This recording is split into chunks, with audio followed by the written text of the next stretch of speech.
அழகான வீடியோ தாங்க வந்திருக்கு. வீடியோ வந்து சூப்பரா இருந்துச்சு அப்படின்னு தாங்க சொல்லணும். நம்ம பாரதி இருக்காங்கல்ல, பாரதி வந்து கடைசி நேரத்தில ஆதியோட உயிர வந்து காப்பாத்துறாங்க. அது மட்டும் இல்லாம கல்யாணம் வந்து நின்றுச்சு. நம்ம மித்ராக்கும் ஆதிக்கும் வந்து கல்யாணம்லாம் ஏற்பாடு பண்ணி, கல்யாணம் கரெக்ட்டா வந்து தாலி கட்ட போற நேரத்தில வந்து கல்யாணம் வந்து நின்றுது. அது எப்படி என்னன்னு பார்க்குறதுக்கு சேனல மட்டும் மறக்காம லைக் அண்ட் சப்ஸ்கிரைப் மட்டும் பண்ணிருங்க.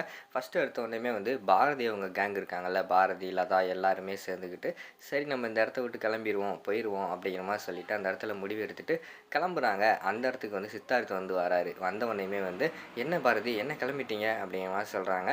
இல்ல சார், நாங்க கோயிலுக்கு வந்தோம். நாங்க ஒரு வேண்டுதலுக்காக வந்தோம். அந்த வேண்டுதல் வந்து எங்களுக்கு முடிஞ்சிருச்சு. நாங்க கிளம்புறோம்." அப்படிங்கிற மாரி சொல்லிக்கிட்டு இருக்காங்க. அவருக்கு வந்து பயங்கரமான சந்தோஷமாயிருது.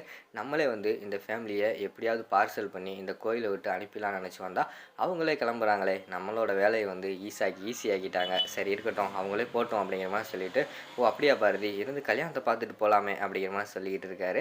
"இல்லங்க சார், இருக்கட்டும். நீங்க கல்யாண வேலைய பாருங்க. எங்களுக்கு கொஞ்சம் முக்கியமான வேலைலாம் இருக்கு. நாங்கலாம் கிளம்புறோம்." அப்படிங்கிற மாரி சொன்னோனே, "ஓ! அப்படியா? சரி போங்க, போங்க. பார்த்து போயிட்டு வாங்க." அப்படிங்கிற மாரி சொல்லி அனுப்பி வச்சுர்றாங்க. சரி வாங்க போவோம்ன்னு சொல்லிட்டு அந்த இடத்துலருந்து கிளம்பிடுறாங்க. இங்கிட்டு பார்த்தா, நம்ம ஆதிக்கு வந்து இங்கிட்டு ஆதித்யா, அதுக்கடுத்து தமிழ் அவங்களோட நெனப்பாவே இருக்கு. அவங்கள போய் பார்க்கணும் போல அவருக்கு வந்து தோன்ற மாரி காட்டுறாங்க. சரி அவங்கள போய் பார்ப்போம்ன்னு சொல்லிட்டு அவரு கிளம்பி வராரு.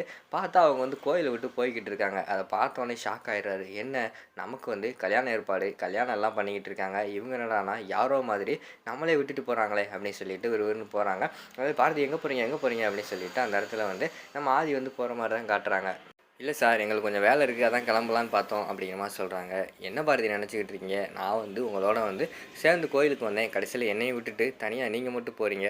என்ன பாரதி நெனச்சுக்கிட்டு இருக்கீங்க?" அப்படிங்கிற மாரி சொல்லிக்கிட்டு இருக்காங்க. "இல்ல சார், நாளைக்கு வேற வந்து 2 பேருமே ஸ்கூலுக்கு போகணும். அப்படி இருக்கும்போது எங்களுக்கும் வேலை இருக்குல்ல. அதான் பார்த்தேன்." அப்படிங்கிற மாரி சொல்லிக்கிட்டு இருக்காங்க. "இங்க பாருங்க, ஒரு நாள் வந்து ஸ்கூலுக்கு லீவ் போடுறதுனால ஒன்றும் ஆயிராது சரியா? ஒழுங்கா இருந்து என்னோட கல்யாணத்த முடிச்சுட்டு தான் போணும். என் கல்யாணம் நீங்க இருந்தா தான் நடக்கும். நீங்க இல்லைன்னா இந்த கல்யாணத்த நான் வந்து ஒத்துக்கிற மாட்டேன்." அப்படிங்கிற மாரி சொல்றாங்க. இது என்னடா வம்பா போச்சு. நம்ம வந்து எப்படியாவது ஆதியோட கண்ல படாம போயிடலான்னு பார்த்தா, கடைசியில வந்து கரெக்ட்டா அவரே வந்து கூப்பிட்டாரே அப்படின்னு சொல்லிட்டு எல்லாருமே யோசிச்சுக்கிட்டு இருக்கிற மாரி காட்டுறாங்க. "என்ன யோசிச்சுக்கிட்டு இருக்கீங்க? வாங்க முதல்ல. எனக்கு முன்னாடி நின்னு நீங்க தான் அந்த கல்யாணத்த வந்து பார்த்து நடத்தி வைக்கணும். அப்படி இருக்கும்போது நீங்களே வந்து என்னைய விட்டுட்டு போனா என்ன அர்த்தம்? வாங்க." அப்படின்னு சொல்லிட்டு எல்லாத்தையுமே அந்த இடத்துல வந்து கூட்டு போற மாரி தான் காட்டிக்கிட்டு இருக்காங்க. இங்கிட்டு பார்த்தா, இங்கிட்டு டக்குனு மித்ராக்கும் அவங்க அண்ணனுக்கும் பயங்கரமான ஷாக் ஆயிருது. ஆதி வந்து அவங்க ஃபேமிலி எல்லாத்தையும் கூட்டு வர்றவனையும், ஐய்யய்யோ! மறுபடியும் வந்து ஆதி வந்து அவங்கள கூட்டு வந்துட்டாரே! ஆல்ரெடி வந்து இவங்களால இந்த கல்யாணத்தில பிரச்சனை வந்துரும்னு சொல்லி தான், இவங்கள எப்படியாவது இந்த இடத்த விட்டு அனுப்பிடலான்னு பிளான் போட்டா, கடைசியில மறுபடியும் ஆதி கூட்டு வந்துட்டாரு. என்னடா பண்றது? அப்படின்னு சொல்லிட்டு, அவங்க ஒரு பக்கம் யோசிச்சுக்கிட்டு இருக்கிற மாரி தான் காட்டிக்கிட்டு இருக்காங்க. இங்கிட்டு கல்யாண ஏற்பாடுலாம் பயங்கரமா போய்க்கிட்டு இருக்கு. ஐயர்லாம் வந்துட்டாரு. வந்து அந்த இடத்துல ஒரு மண்டபம் மாரி இருக்கு. கோயில்லயே ஒரு மண்டபம் இருக்கு. அந்த இடத்துல வச்சு தாலி கட்டுற மாரி தான் காட்டுறாங்க. சாரி, தாலி கட்டுறதுக்கு எல்லா ஏற்பாடும் பண்ற மாரி தான் காட்டிக்கிட்டு இருக்காங்க. தாலியெல்லாம் கொண்டு வந்துட்டு எல்லாத்துட்டயுமே ஆசீர்வாதம் பண்றதுக்கு வந்து அந்த இடத்துல குடுத்து விடுவாங்கல்ல, அவங்க வந்து கொண்டு போறாங்க. இந்த பக்கம் பார்த்தா ஆதித்யாவுக்கு வந்து விவரம் தெரிஞ்சிருச்சு. எப்படி நம்மளோட அப்பா வந்து நம்ம அம்மாவ விட்டுட்டு வேற ஒரு பொண்ணுக்கு தாலி கட்டலாம். இதெல்லாம் சரிப்பட்டு வராது. இந்த கல்யாணத்த நிப்பாட்டியே ஆகணும் அப்படின்னு சொல்லிட்டு அவர் அதிரடியா முடிவெடுக்கிற மாரி தான் காட்டுறாங்க. என்னடா பண்றது? என்ன பண்ணாலுமே வந்து இந்த கல்யாணம் வந்து நிக்காது. இப்ப என்ன பண்ணலாம் அப்படின்னு சொல்லிட்டு அவங்க ஒரு பக்கம் யோசிச்சுக்கிட்டே இருக்கிற மாரி காட்டுறாங்க. இங்கிட்டு வந்து தாலியெல்லாம் ஆசீர்வாதம் வாங்கிட்டு கொண்டு வந்து ஐயர் பக்கத்துல இருக்கிற மாரி காட்டுறாங்க. நம்ம ஆதித்யா இருக்கார்ல, அவர் வந்து மெதுவா நைஸா வராரு. வந்துட்டு அந்த தாலிய வந்து எடுத்துட்டு திடுதிடுன்னு ஓடிர்றாரு.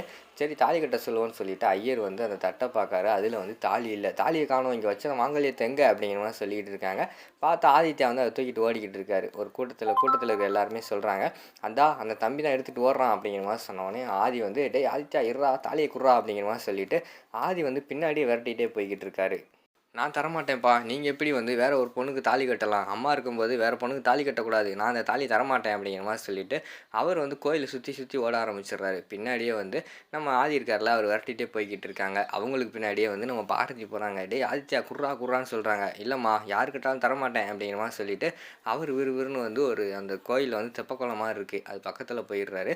அது பக்கத்துல போனோனே தான் தெரியுது, ஐய்யய்யோ! இது பெரிய குளம் அப்படின்னு சொல்லிட்டு ஸ்டக் ஆகி நின்றுறாரு. இங்கிட்டு பார்த்தா, பின்னாடியே வேகமா ஆதி ஓடியார்லார்ல, அவர் வந்து அந்த இடத்துல சறுக்கிடுறாரு. சறுக்குன உடனேயுமே வந்து அந்த இடத்துல ஆலமரம் இருக்கு. ஆலமரத்தோட விழுத பிடிச்சு நின்னுகிட்டு இருக்காரு. டக்குன்னு பார்த்தா அந்த விழுது வந்து அந்த இடத்துல வந்து உடைஞ்சிருது. உடைஞ்சு அவர் வந்து அந்த இதுக்குள்ளேயே விழுந்துடுறாரு. அந்த தெப்பக்குளத்துக்குள்ளேயே விழுந்துடுறாரு. அவருக்கு நீச்சல் தெரியுமோ என்னன்னு தெரியல. அந்த இடத்துல ரொம்ப நேரம் தத்தளிக்கிற மாரி காட்டுறாங்க. பின்னாடியே பாரதி இருக்காங்கல்ல, பாரதி வந்து அதிரடியா வந்து அந்த தெப்பக்குளத்துக்குள்ள வந்து குதிக்கிறாங்க. உள்ள குதிச்சு உள்ள இருந்து நம்ம ஆதி வந்து அந்த இடத்துல வந்து மயங்குற மாரி காட்டுறாங்க. அவர வந்து நம்ம பாரதி தான் மேல வந்து கரைக்கு கூட்டு வர்ற மாரி காட்டுறாங்க. அதோட பார்த்துக்கிட்டிங்கன்னா அந்த வீடியோ வந்து முடிச்சிடுறாங்க.